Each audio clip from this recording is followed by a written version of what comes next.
Fragments of Silicon, even if you'd rather be smashing.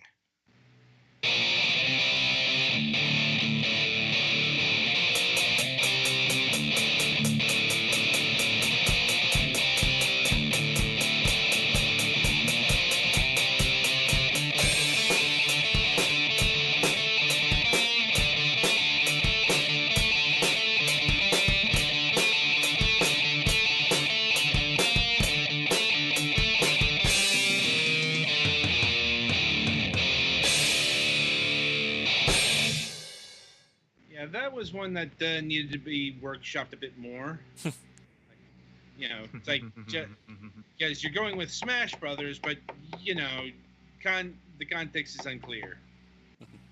It's like instructions unclear. Shampoo well, bottle ended up in ear. it's more the way he describes smashing. It's more, the sexual encounter. Yeah. I was scratching my head. I literally didn't even think about that until you pointed it out. Yeah, it jumped out at me first and foremost. So, no, I get you. Sorry. Yeah. Anyway, they can't all be winners. Nope. Welcome Many to of another them are installment. losers. Sorry, go ahead. Welcome to another installment of Fragments of Silicon. I'm your host, Adam. Joining me, as always, is the regular crew. Let's get to the news. Oh, Gollix, why don't you start us off this week? I was thinking about something about everyone is here, but we're kind of not. I mean, we don't have Mac. I mean, even if he's not going to be. Anyway, yeah, so Smash happened, and I've been trying to play that, although this weekend there's also a Splatfest in Splatoon 2 that's ironically Smash. Well, not ironically, that is actually Team Heroes or Villains because Smash themed, but, I was about to say, there was no irony on there. That was planned. Right. Anyway, so that's mostly what I've been doing. I got most of my Christmas shopping done, and I'm hoping to finish the last of it off tomorrow. I also got Monster Boy and the Cursed Kingdom, but since we're not reviewing that yet, I didn't start playing that yet.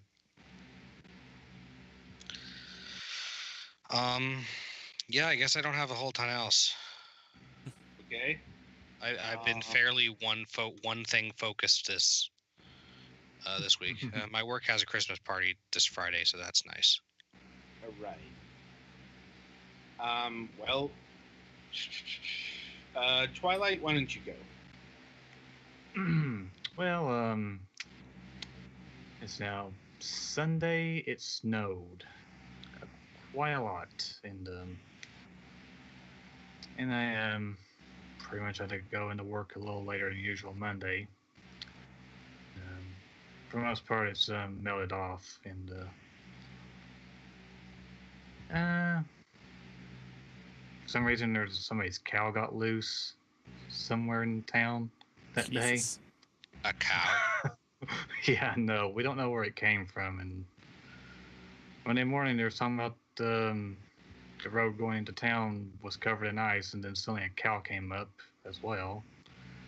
And for some reason, I have yet to be able to capture it or get it back to its owner. Not sure why. It's just a cow. There's nothing to be afraid of. Anyway, so what else? Been working on Christmas shopping. Almost finished with that. I think there's something else I was going to mention. Anyway, been finishing up on the Kingdom Hearts 2, and I'll be moving on to Birth by Sleep, hopefully by the end of this week. And that'll be about it for me. All right. Petty Fan, it's your go. Well, yesterday was fun. I was supposed to have what's called a pH study, where they put a tube down your nose and into your esophagus to monitor acid reflux and stuff like that. Well, they couldn't get the tube in.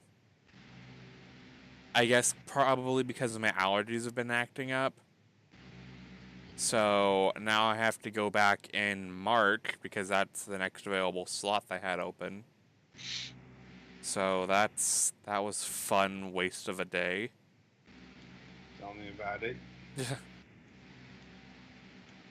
And as far as gaming stuff, not a whole lot. I've been starting to get back into Final Fantasy Explorers on my 3DS just because I've been needing a bit of a break from Kingdom Hearts. But I've also still been kind of working on that, even if it's a bit slower. And I'm kind of excited for the Monster Hunter World expansion because G Rank is coming. Hooray for G Rank. And I think I'm done with Christmas shopping. I think technically there's one more thing I need to buy, but if it can also wait till after Christmas because I have the main gifts taken care of. It's more just something tiny. And I think that's it. All right. I suppose it's my go. Yeah, geez. Not a whole lot happened this week, if I'm being honest. Like, Christmas is kind of minimal this year because I already got my big Christmas gift in September, and it's also since like everybody's several states away now. Christmas cards and all that's kind of kept to a minimum. Well, even Christmas celebrations this year are going to be muted. So, let's see. In scheduling news, thanks to Petty Fan's doctor's appointment, the Tuesday show we had planned got delayed till Thursday. So, yeah, we've got another one of these to do in the morning. Fun times. I'm sorry. I'm sure. Yeah. It's like all grumbles and complaints can be sent to his doctor's office. Yeah. So we got that going. And also in general, we are approaching, the final shows of the holidays. As you say, this Sunday, it's our final reviews of the week. And next week is our final regular show of the week, next Wednesday. And then we will be off until the New Year's Eve. For our annual, for our traditional streaming event during that time frame. We'll talk more about that next week. Yeah. Anyway, also Mac is alive. I know that surprised me too. It's like, Indeed. yeah, he's promising a website revamp at some point in the future. Yeah, I was about to say a bit of backstory. He's been promising that like 5 times since I've been on the cast. I'm like, I think I've been hearing that since before you all joined. Yeah. So, he didn't have any time frame on that, so we'll see. I'm like, and that's about it. Like, no idea if, when Mac's coming back. He is, once again, he is set to do that at some point in the future. We just don't know when. Mm-hmm. So with that all out of the way, merrily we shall roll along to the interview portion of the broadcast. And joining us this week is John Cheeseness Bush of Underflow Studios.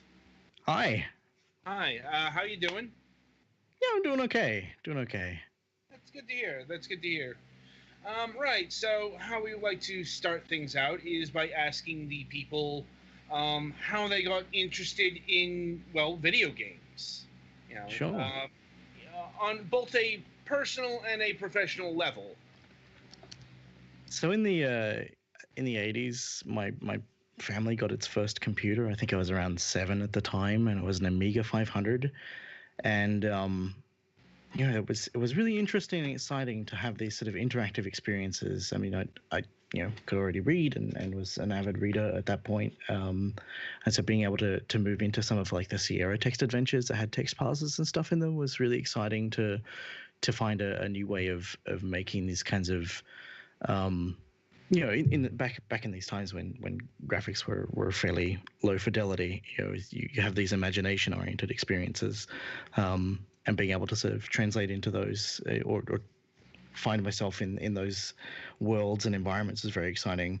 My dad and I learned to program together by copying stuff out of the back of like Amiga format and Amiga computing magazines, and I always kind of just made stuff for myself, for my friends, and my family. And it wasn't until I was working on a couple of Half-Life 2 mods at the end of the 90s, I think like 99, 98, maybe we even started in 98, I don't know, that I realized that was something I wanted to do with my life, like to make games for other people as a thing, and spent about a decade doing just general IT jobs, trying to find some style, financial stability until I could be at a point where I could support myself in making games. But it just never quite works out that way.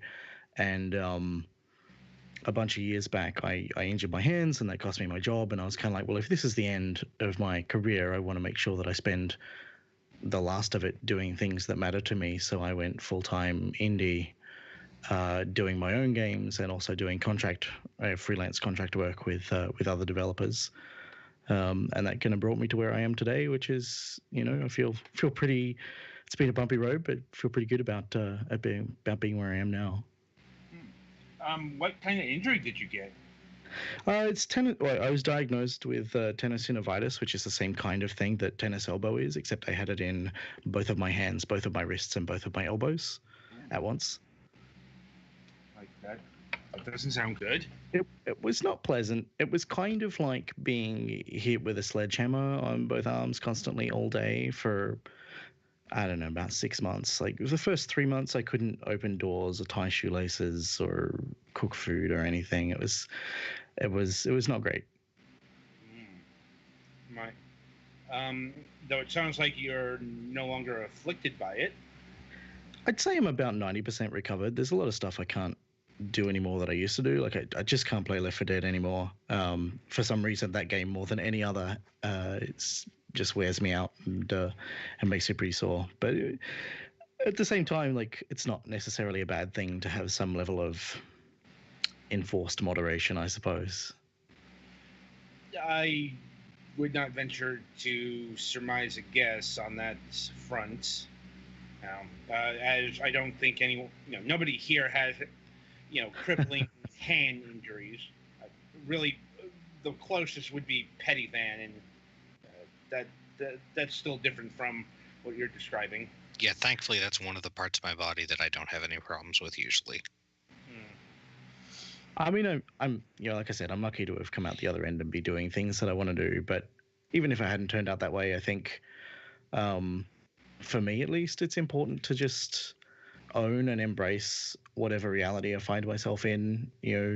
The situations I end up in are the result of decisions that I made, and I made those decisions as best I could at the time, and yeah, it's part of who I am. Makes sense.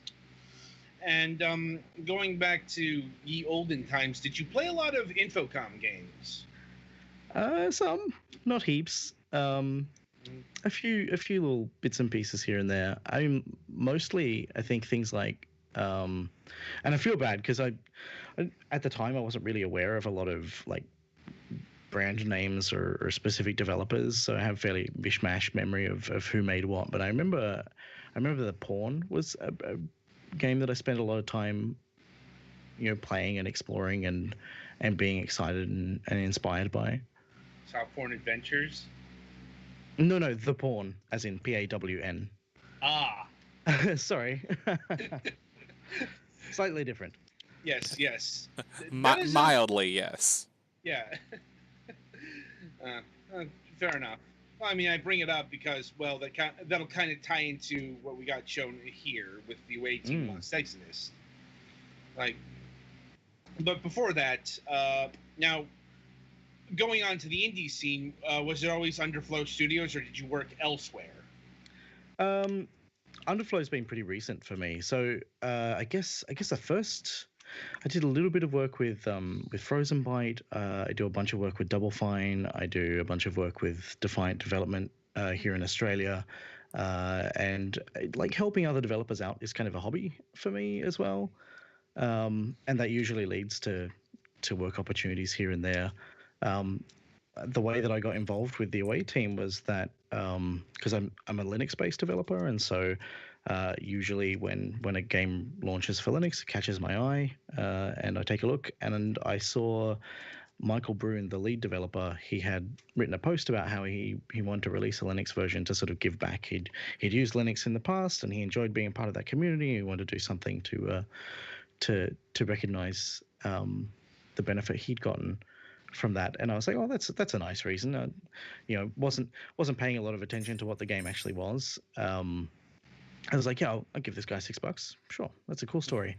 And then I played like 20 minutes of it, and I was like, holy shit, this is my jam. And I had a look on the forums, and they had a couple of Linux-specific bugs, and I was like, I know how to fix these. So I contacted the developer, and by the end of the week, I had commit access on the repo and was plugging away at initially bug fixes and then content updates and stuff. I see. Like, yeah, that's a rare sight. Somebody who's fluent in Linux game development. Yeah. There's not a huge number of us. I know a bunch of people who are doing it, but I certainly know a lot more people who are on other platforms. And encouraging and supporting other developers in having positive experiences on Linux is kind of, as I say, it's a bit of a hobby for me. And that leads to things like sometimes I get to work on Linux ports. Like I did the Linux ports of Day of the Tentacle and Full Throttle Remastered for Double Fine. And that was really cool to be able to play, because I was really into those games when they came out, or around the time they came out. Long before I was attempting to make games for other people to play. I was connected to those games, and then the opportunity to come back and revisit those and be a part of their continued existence is it's pretty special. Indeed. Anyway, so outside of like porting games to Linux, like have you built any games yourself? Yeah. I've released a bunch of things. Like I said, I worked on a couple of Half-Life mods in the late 90s, and we released one of those, and it was, I don't know, modestly successful for a bunch of unknown developers. Get a whole bunch of positive feedback, and thousands of people downloaded it and told us it was stupid, because that's, it was meant to be stupid. It was a silly thing. But the thing, when I decided to go full indie, I started on sort of a main project that I want to use as my anchor for just driving myself forward while I did other things on the periphery, and that is it's called In the Snowy Winter's Wake, and it's a it's a text adventure with first-person style camera controls. It's impossible to describe. So I've kind of shot myself in the foot by making a game that's not like anything else that's out there. But there's a 3D world around you that you can't see, and whatever direction you are facing with the camera, it will raycast out and give you a text description of what's there. So if you look up, the screen might tint blue, and it'll say, you look at the sky, you see clouds ship going across, and you look at the ground, it'll tell you about the grass. Or you look, instead of typing look west as you typically would in a traditional text adventure, you just turn the camera to face west and see what's there. And that's I'm hoping to release that next year. Again, contract work kind of gets in the way of everything. But yeah, I've been working on that for 4 years now. And yeah, I've made a couple of other things in the same engine. Like I've made the engine so that it's not game specific, or at least it's specific to that type of experience, but not specific to that particular game. And I made a couple of other small things in the same engine. I've also done a few other small prototypes here and there. Like I made like a little VR game where you play as a chicken and you attach Vive controllers to your legs and use that to like scratch the ground with chicken feet, and then you peck at worms with a giant beak that's attached to your head. See, here for a second there, I thought you were going to say you attach the things to a chicken. See, now that's the next step, right? Let's get some miniature Vive controllers and attach them to chickens, and yeah, that'd be good. No, it's like, I mean, VR is a very experimental place at the moment.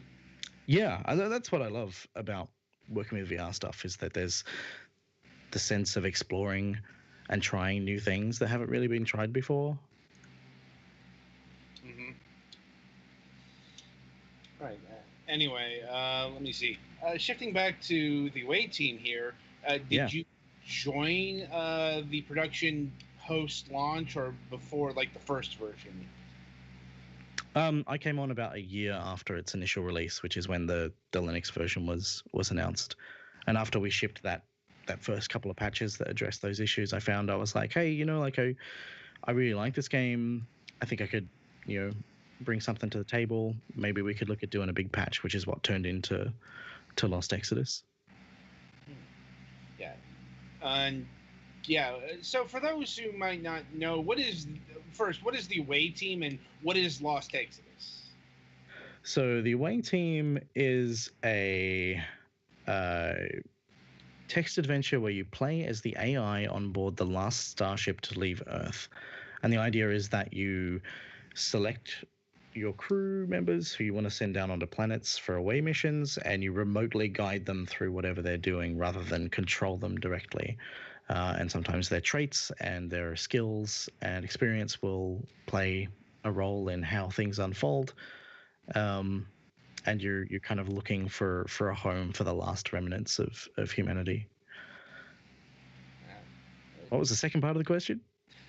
Lost Exodus. Yeah, so with Lost Exodus, we made a lot of changes to not just the game content in terms of like writing more mission content and tweaking how things behave within the missions and fixing lots of bugs, but we also changed a bunch of mechanics and added a whole bunch of new features to the extent that I felt that it kind of shifted the identity of the game just a little bit, and that was enough to make us feel like it was worth putting a subtitle on. So that's where Lost Exodus comes from, and so it's basically a free update to the game for existing owners.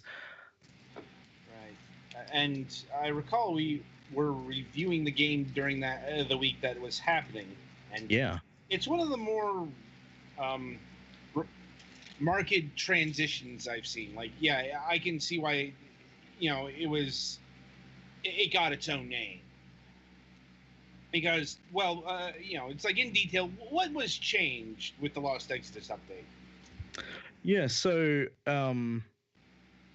I wrote a bunch of new missions, which are primarily things that happen between the planets that you visit. I also added a bunch of ending screens, which are kind of...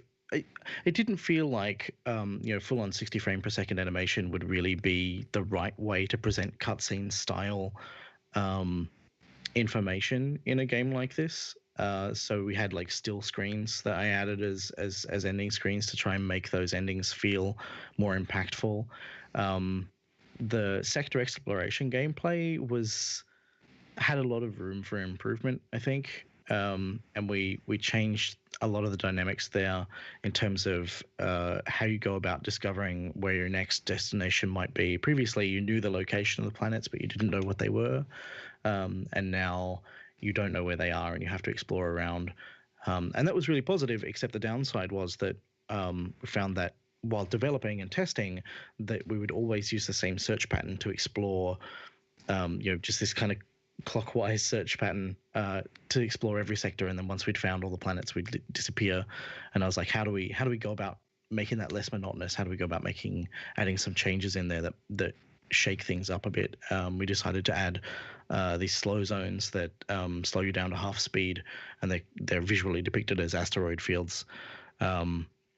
And yeah, we found that it's kind of a subtle thing, but as soon as you see them, and once you have encountered them previously and you know what they do, as soon as you see them, they start to guide the way that you explore the sectors, and we implemented those in a nice procedural way that means that the way that you explore sectors is now organic in an interesting way, and you're making a lot of decisions about how you want to spend the time and fuel you have available, whether you want to risk exploring this dense asteroid field here or whether you want to try and jump to a new sector. These were kind of decisions that you weren't previously making, and they make sector exploration a lot more interesting.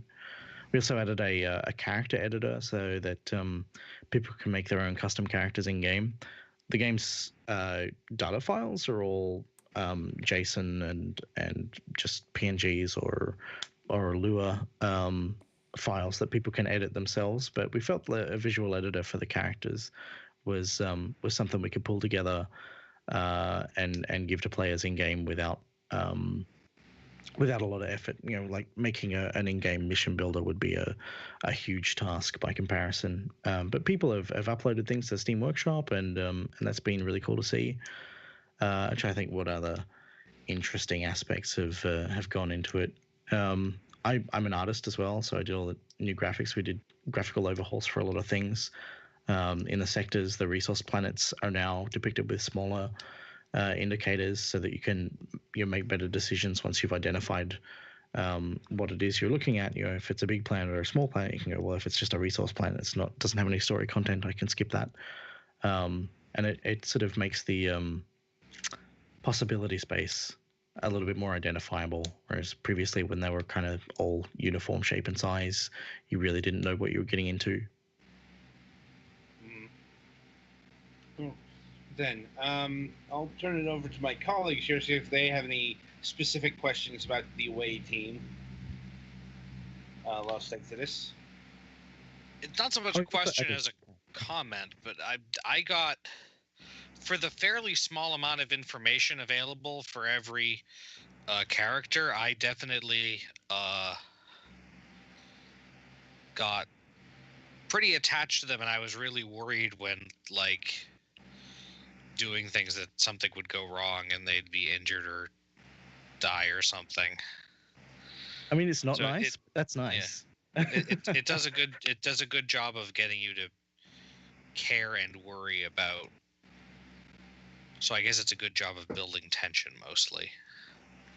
It's interesting. I wrote about this in one of the write-ups I've been doing of the work that I did, which is about like how do we make the characters feel like they have personality or like they're interacting. And character interaction was something that I pushed little bits and pieces of here and there where I could do so, in order to give you that sense of a little bit of banter here or a little bit of conflict there, or some gesture that they make towards each other here and there. There's this one point where some character makes a joke that you land on a beach planet, and some character makes a joke about like there's nothing here but shells, so unless you want to make a shell necklace, there's we're not going to get anything. And then at the end, one of the characters is making like a shell necklace for the other character as a gift, and it's like, oh, that's kind of cool. It's kind of cute. But yeah, it's mostly like it's all smoke and mirrors, right? So we have all these traits and attributes. They have personality traits, like they might be xenophobic, or they might be a loner, or they might prefer to work in teams, or whatever. But then they also have these attributes which are strength, social, and mental, I think, are the three things, and together they all kind of come together to define what kind of reactions and actions the characters themselves are going to have available to them. And just by having those small things and presenting them in particular ways, we can give the impression of them having a lot more personality than like they actually do behind the scenes, if that makes sense. Yeah. And even just, I was surprised when I was talking about that and Adam said that in the original version, there weren't like really just field events, because that really helps add to the amount of... Well, there were field events, but it's like the character traits weren't there. Like, well, there weren't as many there wasn't as much of that. Yeah. Because that seemed like a very important part of the game. Well, yeah, it's like nobody got paranoid, nobody got xenophobic, nobody got anything. The characters were a lot flatter in the first version of the game. I think all of those traits were still being used, but the feedback we were giving to players on the fact that those traits were relevant to whatever was going on, I think we had a little bit less of that, and just by adding a few more hints here and there, we're able to give a much stronger impression. Well, along those lines, were any new planetary, like main storyline bits added to the game? So there were a couple of missions that had little blank spots, little empty places that I was able to push some extra story into. Particularly, there's one where you can find the wreck of a crashed ship at the bottom of an ocean planet, and I found a little space in there that was kind of empty or didn't really seem to go anywhere, and I added into that the opportunity to recover a cryogenically stored crew member and add them to your crew, and then they then have their own things that they can do during the rest of the missions and stuff. And that was a bunch of fun to do. I didn't get to do a lot of new stuff for like the core storyline, but in the later missions I did put a little bit of effort into making sure that they flowed better and that they respected not just not just the characters that ship with the game and their personalities, but also custom characters when you add them, because the game wasn't really set up for custom characters to work as well as the default ones were. So when I was going back to make it work with custom characters, I used that opportunity to push in little bits that made the base characters' journeys feel more resonant or more present as well. That makes sense. And I was wondering how custom characters worked, because admittedly I did not get the opportunity to test that particular function out. I tried to make one, but I couldn't bring myself to use them. Gulix has attachment issues. It's always interesting. Like one of the first things I did when I came on board was add a little penguin character called Tux, which is like the Linux mascot, and I was like, haha, we'll put this in for the Linux version. Linux users will feel looked after. Hooray. And there were some players who were like, okay, so this is part of the game and this is part of the tone of the game, rather than this is an Easter egg that I've slipped in.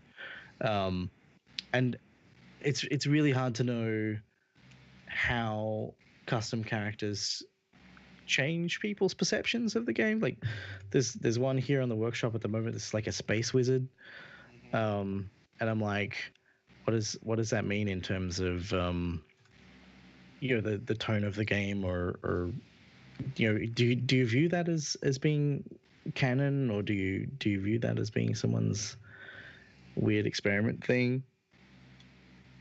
Well, I mean, I find it amusing anyway. It's interesting. I mean, well, it's more clear with workshop stuff but yeah. I mean, usually the answer is no. Custom characters are non-canonical, but I think that's an individual author. Yeah, I mean, we had a couple of people who were streaming the game, and I made them little versions of themselves before we had the character editor. And I was like, here you go. You can take yourself on a mission. And they really loved doing that, and they really loved having themselves show up in the missions, and everybody get anxious about whether or not they were going to die. Actually, everyone dies. That's what happens. But people found that really rewarding, and that I think that played a role in us looking towards adding the custom character editor to the game. I can see the connection. And are there any other sort of major updates planned for the UA team, or was the Lost Exodus like the big changeover? I think Lost Exodus update is probably the biggest update that the game is likely to get. But we are currently working on a couple little extra bits and pieces. We've put together a demo and we've been working on making the soundtrack available. And I've been adding a couple of other small features that we can put into the game at the same time that we announce those. So yeah, you can expect to see a couple of little bits and pieces.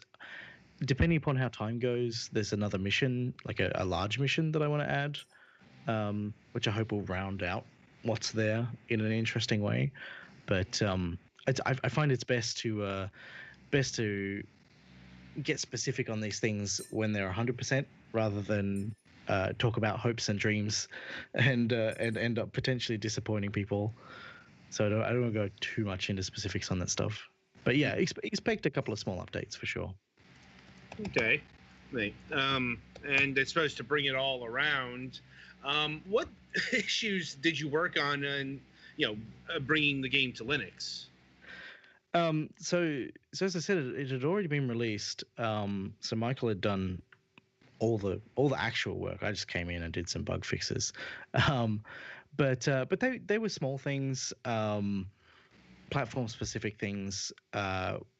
When we shipped Lost Exodus, I was able to put the save files in the kind of places that the XTG standards recommend that you stick save files, and make sure that borderless full screen was working properly on multi-head displays, or on multi-head computers, or computers with multiple displays. And it was all kind of like little bits and pieces like that.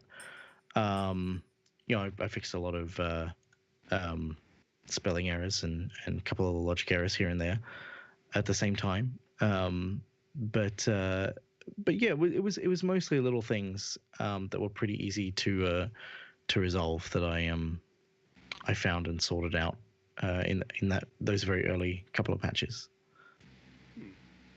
Neat. I also did a Mac port for it after that. I was like, oh, how much effort is this going to be? Got it compiling, got it running. I was like, yeah, okay. So a night or two's worth of work. And we're able to roll that out in October last year. So it's been out for more than a year now. Yeah. And what's been the feedback from the community on the Lost Exodus updated? It's been pretty positive. It's difficult to get bogged down in, or it's easy to get bogged down in stuff. But we had a bit of a handicap in that a while back, Valve made it so that they're less dependent on Metacritic and they're more dependent on customer reviews, which is fine. It's not necessarily a bad thing for the platform. But then at some point later, they decided that anybody who had not bought the game on Steam, their review wouldn't count towards the aggregate value that influences the store presence that your game has. And so the away team dropped from very positive to mixed, because it had been in a bunch of bundles and a lot of people had picked it up outside of Steam. And those people turned out to be the people who liked it, and the people who bought it on Steam turned out to be the people who not liked it. And we were kind of stuck in this mixed bracket, which means that you have less visibility on the storefront and less likely to show up in searches and stuff. And so you're less likely to find the audience that's going to appreciate your game. And so working back up to mostly positive, which we are now, has been a target for us. And I think the Lost Exodus update was what pushed us over. We worked to reach out to everybody who said they didn't like the game, and tried to where we had addressed the things that they didn't like. We were like, hey, we've done this big update. If you find that it's more interesting, check it out. And yeah, it's been more positive. We've had a lot more positive reviews than we previously had, and we had a bunch of people change their old negative reviews, which is great to see as well. And the game's never going to have a huge audience. It's always going to be like a niche thing. But yeah, it's been positive. That's good to hear. Yeah, and I think Steam did that because people were abusing the. Right, there were developers who were giving out keys in exchange for positive reviews, which is not a great situation. No, I'm like, and it's the kind of thing that ruins it for the rest of us. Yeah, I got lots of opinions about that stuff, but yeah, it's the framework within which most developers have to exist and work at the moment. So, got to take it as it is. Hmm. Uh, well, I mean, sort of. Well, I mean, for example, this game is also on itch.io. Yes, yes. It's like it's kind of the magic, if you will, of the PC um, space. It's like you can have your game in a lot of different places. I Yeah. suppose it kind of depends on the game. Like, Yeah, I think with Steam, Steam's tricky. There are a lot of community dynamics and cultures and attitudes that are tricky to manage. But I think when you're on Steam, you definitely are exposing your game to, like, the bulk of your game's never going to sell to a statistically significant portion of Steam's audience. So Steam has what, 160, 200 million active accounts now. I don't know. They don't give out numbers very frequently. Um, for any given game, generally speaking, you're not going to sell to 1% of that. So you're fighting for the attention of a small number of people, or a small group of people, a small number of fish in a very, very, very big pond, a very crowded pond. Whereas I think on itch, maybe you've got the opportunity to be a slightly larger fish in a slightly smaller pond. And since it's not as discoverability oriented as Steam is, that the people who will come across your game are generally people who come across your game because they're specifically looking for that game and are more likely to come away with a positive experience versus people who go, I don't know if I like this, I'll check it out. well, it's also the dynamics of the entire thing are changing as we speak. Oh, for sure, for sure. It's like, I mean, On both sides of the fence, for developers and consumers right now, I think the next 6 to 12 months are going to be very, are gonna bring some very big changes. they might. I'm not sure. It's like, I mean, it's kind of already have. They might. It depends on what gen of the spectrum we're talking about here. I mean, for something like the away team, probably not much will change. How do I put this? The Epic Game Store doesn't really seem to be interested in games of this size. Yeah. I mean, it feels like there's a lot of aspects of the Epic Game Store that are going to be uncertain, but hopefully the impact that some more players in the space, if you will, more people running game stores like what Steam is doing, will hopefully result in through competition, some pressures that change some of the culture that that Steam has built up, and some of the specifics of how Steam operates in ways that would end up benefiting developers of games like the away team. I could not speak to that. It's all very murky right now. I mean, it is hard to say where it's going to go for sure. But I um, think we are going to see some changes. Whether they're going to be positive or not, it's hard to say. yeah. Anyway, I'm not sure how much you can speak to the Underflow Studios' other game, Squad. Squad's not one I can really talk much on. All right. Okay, fair enough. So, in lieu of that, I'll see if my colleagues have any final questions for you. I can mention, though, that Underflow is working on another game. Yeah. Okay, so Squad, I don't know if Underflow worked on Squad directly, or whether Michael, who is, I can't remember what he calls himself, but Underflow is his company, so I guess he's CEO.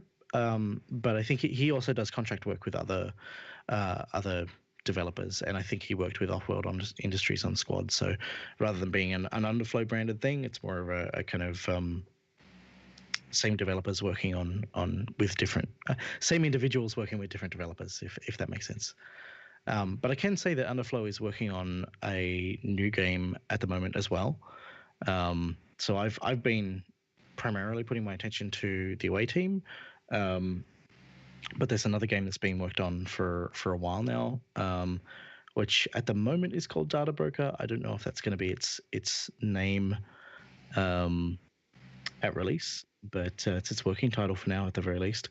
And it's kind of set within the same universe as the Away Team, but it's a very, very different style of game mechanically. It's all 3D, and you're controlling an individual character, and finding your way through and interacting with the universe in very, very different ways. Oh, then, right. Any final questions at this point? I think I'm good. I think I'm good. Not for me. Hooray! All right, Josh. It was wonderful having you on the program. Thanks for having me. Problem. The game is The Away Team Lost Exodus, currently available on Steam and itch.io. Currently going for $8. Yeah, and the soundtrack is pending. We don't. It doesn't look like there's a price on that yet. Yeah, I'm not sure what the price is going to be. That might still be up in the air. But I think we're probably going to roll it out either this week or next week. So if that's something you're interested in, because I think that's the Away Team. One of the things that attracted me about it was its pretty awesome soundtrack. So we're excited to get that out there to people who like it. Okay. And right, Petty Fan Oh, plays. hang on. Oh, okay. Michael is telling me soundtrack is going to be $5. Okay. Okay. Soundtrack will be $5, and presumably there'll be a bundle edition of this where it has the base game and the soundtrack for a slightly reduced price. We are looking at a bundle, yeah. Okay. All right then. With that in order, Petty Fan, play us to the next segment.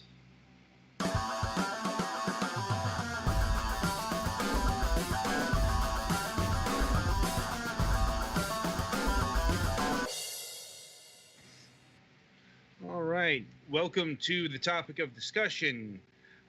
This week we are talking about the Game Awards 2018 because it's December and it's hard to come up with things to talk about.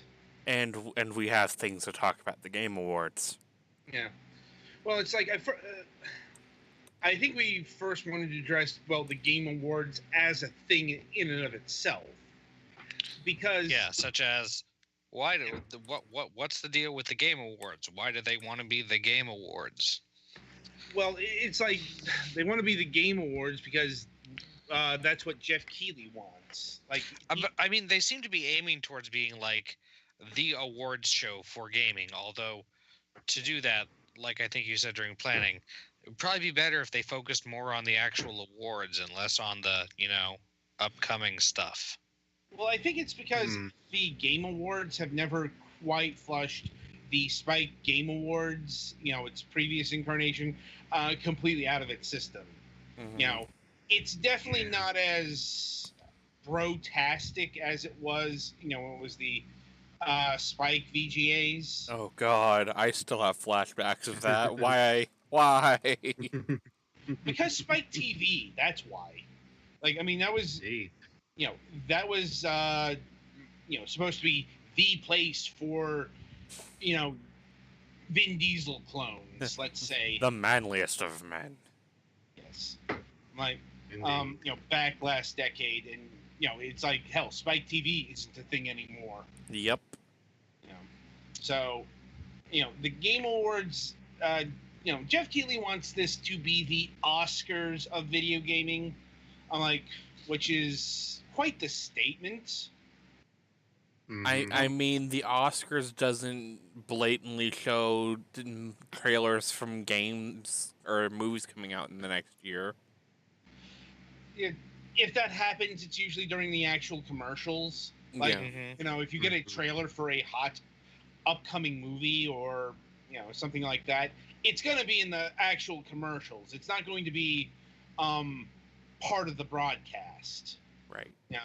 It's like, honestly, if that's the kind of thing you'd expect more from, say, the MTV Movie Awards, or the People's Choice Awards, something lower on the totem pole. But even those don't do what the Game Awards do, and that is they diminish their own awards in favor of all of, like, okay, why are people tuning into the Game Awards?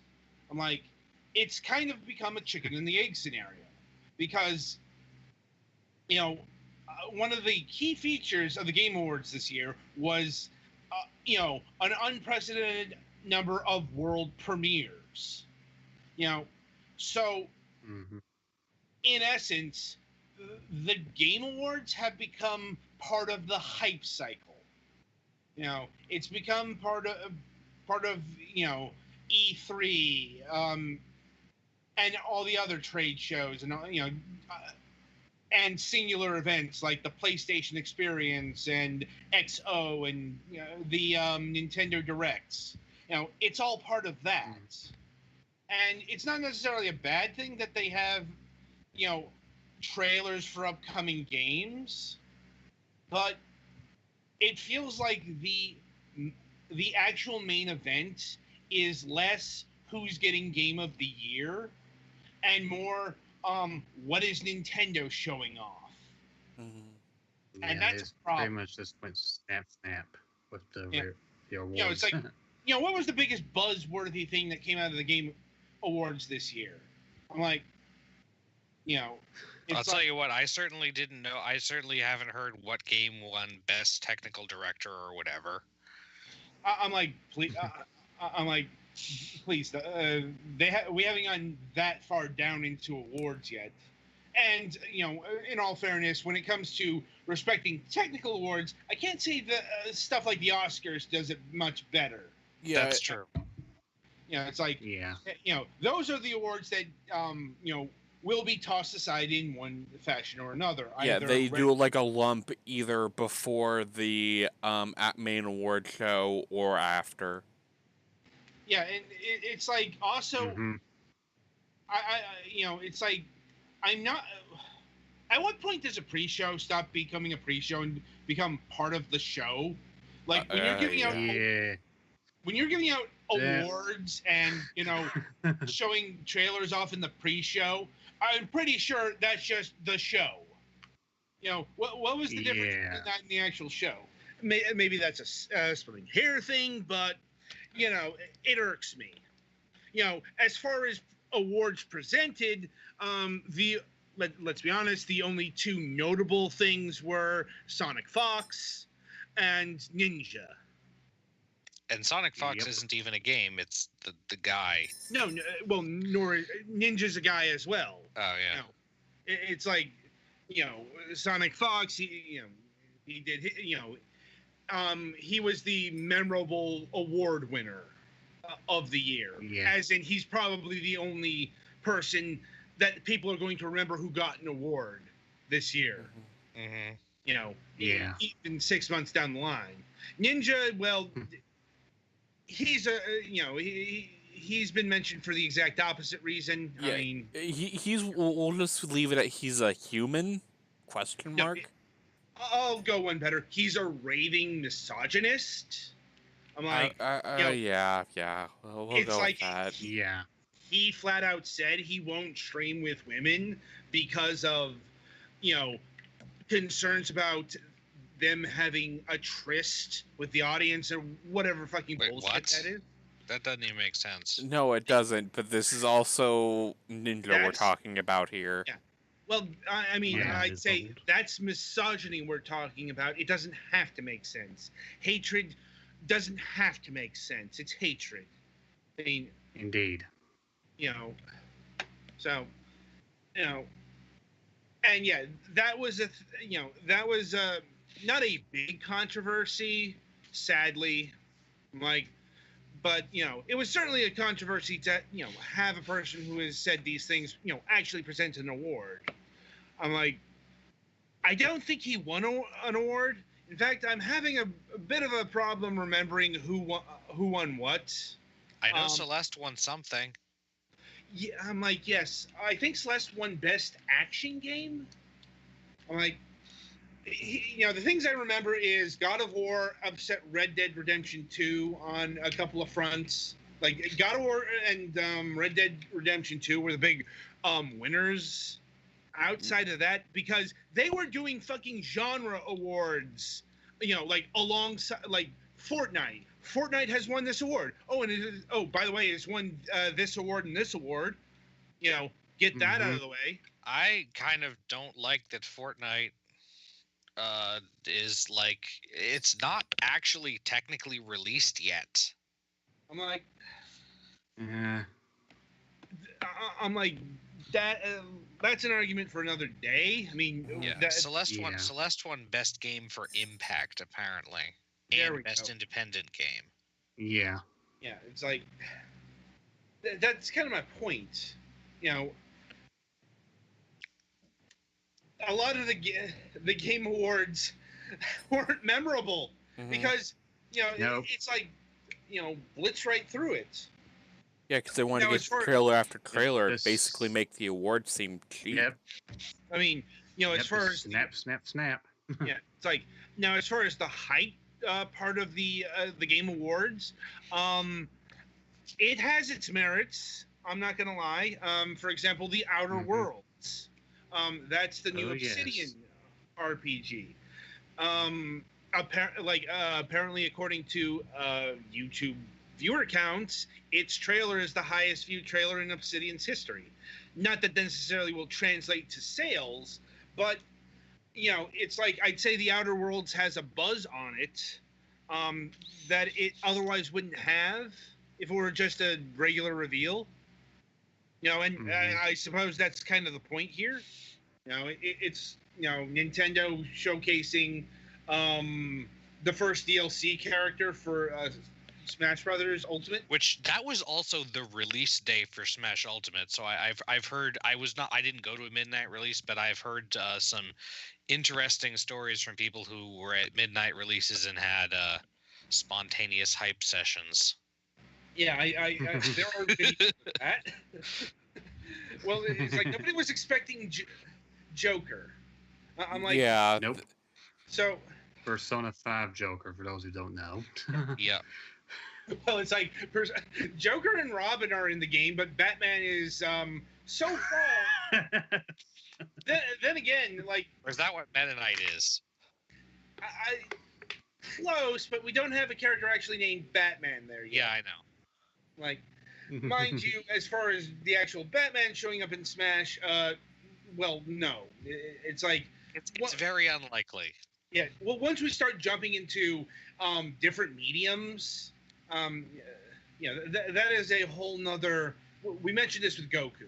That's a whole it's still nother layer primarily of. for game characters. Yeah, it's like, Uh-huh. Anyway. So yeah, it's like the hype factor certainly is there. Like Ultimate Alliance 3 being announced for the Nintendo Switch. That's that was another big surprise. Yeah. Because there haven't been many like just Marvel games recently. Well, Marvel. Marvel's been going through this whole new initiative thing. The Sony's Spider-Man for the PlayStation 4 is the first game out of that, and I'm guessing Marvel Ultimate Alliance 3 was picked for Nintendo's Switch because of the multiplayer aspect. I don't know if anyone here has ever played one of the previous Ultimate Alliance or X-Men Legend games. I did a little bit, but I don't think I did put a whole lot of time into it. I played the first Ultimate Alliance, but I got kind of bored with it. Now, as far as I will say this year's event was definitely better than years previous. The dancing fucking razor blades. Yeah, it's like we didn't have any fucking chick razors dancing on stage. God But, fucking damn it, that was a thing. Yeah, that was a thing. I'm like, believe me, several internet people who are Jim Sterling had fun with that. Oh yeah, did you see his I think it was intro for this week? Yeah. Yeah, he remembered the Schick razors were a thing. How could you not forget? I Remember that? almost blacked it out. Then you brought it up Sunday. Well, I mean, how could I not? I mean, that was just, it's like that was just okay. We're getting into surrealist performance art. That may be taking the piss out of everything intentionally. There was none of that. Like, there was no crash commercialism outside of game hype this year. Um, there was no dancing razors. There's no this award presented by Tostino's Pizza Rolls or anything like that. The Mountain Dew Game of the Year award. Right. Jeff Keighley coming out in the Doritos Pope uniform. I just distinctly feel like the Mountain Dew Game of the Year probably should be different than the actual Game of the Year. Well, I mean, well, if you're going to do like the Mountain Dew Game of the Year, that's probably always going to be the Call of Duty release of the year. Or Overwatch. I think Diva has a something along those lines, because extreme sports games aren't really a thing anymore. Right. Instead, it's extreme combat games. Right. That's the next Call of Duty, by the way. Call of Duty Extreme Combat. As far as attendance and all, like the Game Awards, I forget the exact stats, but I think they gained year on year. Like, the Game Awards are becoming more credible since it's the 5th installment of that. It's more.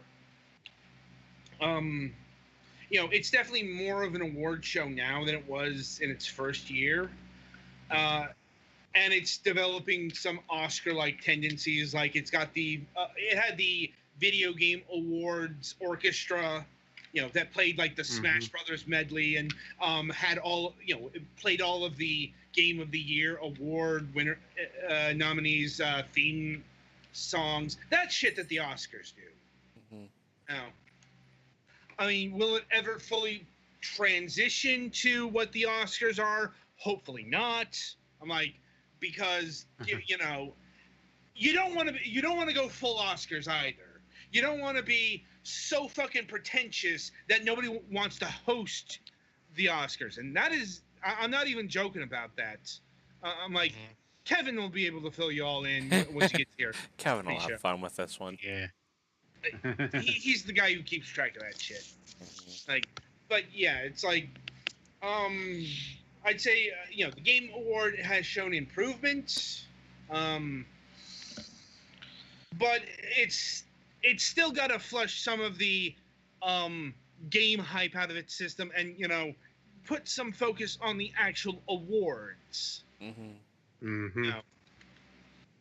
So we'll see what happens next year. Right then, I think that'll about do it for this installment of Fragments of Silicon. So the week ahead, right, on Friday, we will be having our final multiplayer showcase video of the year. Discounting New Year's. Like, okay. But Petty Fan and I will be showcasing the multiplayer for a game called Dusk. Like, I'm looking forward to it. Like, and yeah, coming up on the reviews this Sunday, we've got The Room 3 and, well, Dusk. Those will be our final reviews of the year. Yeah, it's coming to the point where we're wrapping everything up right before Christmas. Like, and let's see. Right. On Thursday, tomorrow, 10 o'clock a.m. Yeah, we're getting up early for this one. Once again, if you've got grumbles, send it to Petty Fans Doctor. Like, anyway, we'll be having Albertonio Rebello of Timeless Games, Inc. We will be talking about The Time Wanderer, a sci-fi time travel action RPG video game, or more specifically, its Kickstarter, which is going on right now. It's got 9 days to go, which is kind of why we got to do it in the here and now. We could have done it up until next week, but let's see. I'm going to be honest. It's looking like this Kickstarter is not going to make it. I mean, there are analytics for that, so I'm sure they're aware of how they're likely to do. But you know, we'll do what we can to help. Yeah, it's like it's active. So, you know, I'll drop a link here today, like in the chat, and you know, of course, we'll be hyping it up tomorrow as best as we can. Like, yeah, it's like this is one of those times when I'm warning you, I might not be awake enough to hype. Duly noted. I'll try. You know, it's like, you know, it's like I'm not pleased at how this is rolling out either. But once again, you know, we had a doctor's appointment to work around. So, yeah, it's like, so we'll see how this goes. But until tomorrow, I shall wish you good gaming.